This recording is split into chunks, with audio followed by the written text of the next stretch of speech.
Bismillah, alhamdulillah, wassalatu wassalamu ala rasulillah, amma ba'd. Assalamualaikum warahmatullahi wabarakatuh.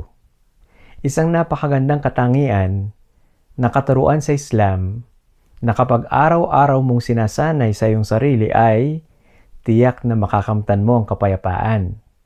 Ito'y walang iba kundi ang pagtitiis o sabar sa Arabic.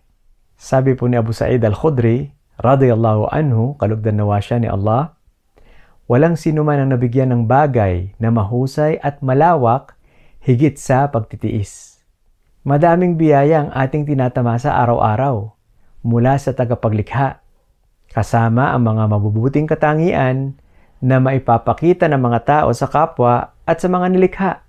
Kapag ikaw ay nabiyayaan ng pagtitiis, ay tiyak na nabiyayaan ka ng mahusay at malawak na biyaya. Sabi po ni Umar bin Khattab, radiyallahu anhu, nakita namin ang aming buhay ay nasa mahusay na kalagayan kapag kami ay nagtitiis. Gusto mo po bang maging maayos ang iyong buhay dito sa mundo?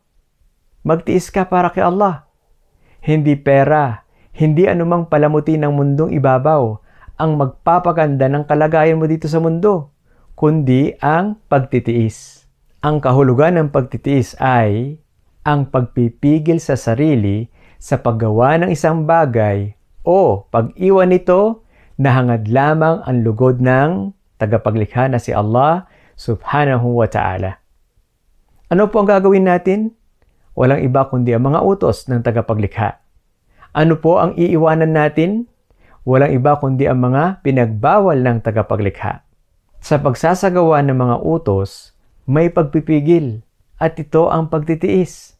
At sa pag-iwan naman o paglayo sa mga bawal ay mayroon ding pagtitiis.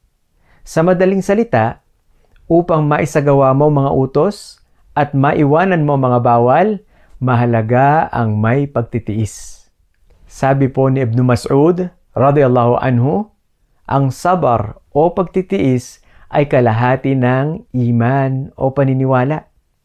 Ganyan kabigat ang halaga ng katangiang ito na madami sa atin ay nagkukulang o nawawala na.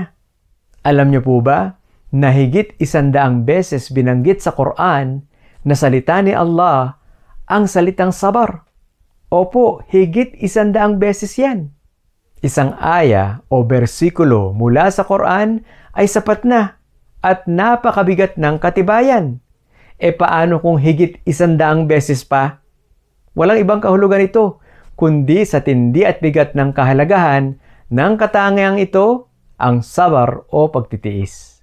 20 sa higit na 100 beses na nasabi ang sabar sa Quran ay directed sa huling propeta na si Muhammad sallallahu alaihi wasallam.